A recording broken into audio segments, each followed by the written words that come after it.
क्यों मनाया जाता है फादर्स डे? क्यों और कैसे हुई इसकी शुरुआत? जाने कैसा है इसका इतिहास। कहते हैं कि पिता बच्चे के लिए एक आस होते हैं। पिता वो वृक्ष है जिसके तले बच्चा संस्कारों को समेटता है। बिना पिता के बच्चा उस घर के समान होता है जिसके घर पर छत ना हो। और शायद यही वजह है कि जाने माने देश के कवि पंडित ओम व्यास लिखते हैं, पिता उंगली पकड़े बच्चे का सहारा है। पिता कभी कुछ खट्टा कभी खारा है। पिता पालन है, पोषण है, परिवार का अनुशासन है। पिता धौंस से चलने वाला प्रेम का प्रशासन है। पिता रोटी है, कपड़ा है, मकान है। पिता छोटे से परिंदे का बड़ा आसमान है। पिता अपरदर्शित अनंत प्यार है। पिता है तो बच्चों को इंतजार है। पिता से ही बच्चों के ढेर सारे सपने हैं। पिता है तो बाजार के सब खिलौने अपने हैं। पिता से परिवार में प्रतिपल राग है। पिता से ही माँ की बिंदी और सुहाग है। पिता परमात्मा की जगह के प्रति आसक्त है। पिता गृहस्थ आश्रम में बच्चे की उपस्थिति की भक्ति है। पिता अपनी इच्छाओं का हनन और परिवार की पूर्ति है। पिता रक्त निगले हुए संस्कारों की मूर्ति है। कवि पंडित ओम व्यास की ये पंक्तियां पिता को परिभाषित करने के लिए बड़ी सटीक हैं। हालांकि अब सवाल ये उठता है कि पूरे विश्व में फादर्स डे कब से मनाना शुरू हुआ था।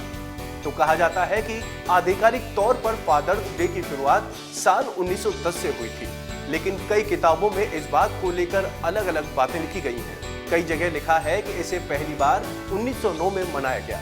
हालांकि ये पूरी तरह से स्पष्ट नहीं है। कहा जाता है कि पहली बार फादर्स डे को 19 जून 1910 में अमेरिका के पश्चिम वर्जीनिया प्रांत में मनाया गया। इसे मनाने की वजह भी पिता की याद और उनके विछोह से जुड़ी थी।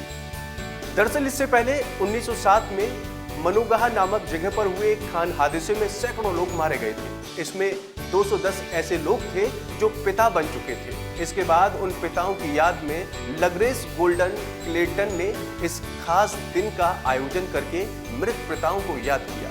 हालांकि इसको लेकर एक कहानी और बेहद प्रचलित है। कहा जाता है कि जब अमेरिका में गृह युद्ध हो रहा था, तब एक कैप्टन विलियम जैक्सन स्मार्ट की बेटी सोनारा ने अपने पिता के त्याग, बलिदान और संघर्ष को सलाम करने के लिए 5 जून 1909 को इस दिन को फादर्स डे के रूप में मनाया। दरअसल जैक्सन स्मार्ट की पत्नी की मौत के बाद उन्होंने ही अपने 6 बच्चों की देखभाल और परवरिश की। तब सोनोरा को लगा कि पिता इतना त्याग करते हैं तो क्यों ना मदर्स डे की तरह पिता को भी सम्मान दिया जाए और फादर्स डे मनाया जाए। विलियम जैक्सन स्मार्ट का जन्मदिन 5 जून को होता था और इसी दिन पिता को सम्मान देने के लिए सोनोरा ने स्पोकेन मिनिस्ट्रियल अलायंस से गुजारिश की कि 5 जून को दुनिया भर में फादर्स डे मनाने की मान्यता दी जाए। आधिकारिक तौर पर फादर्स डे को मंजूरी 1924 में मिली, जब उस समय के अमेरिकी राष्ट्रपति ने इसे संज्ञान में लिया। इसके बाद साल 1966 में हर साल जून के तीसरे रविवार को फादर्स डे की सरकारी छुट्टी की घोषणा की गई थी। तो उम्मीद है आपको हमारी ये जानकारी पसंद आई होगी। ऐसे ही तमाम अपडेट्स के लिए आप देखते रहिए वन इंडिया।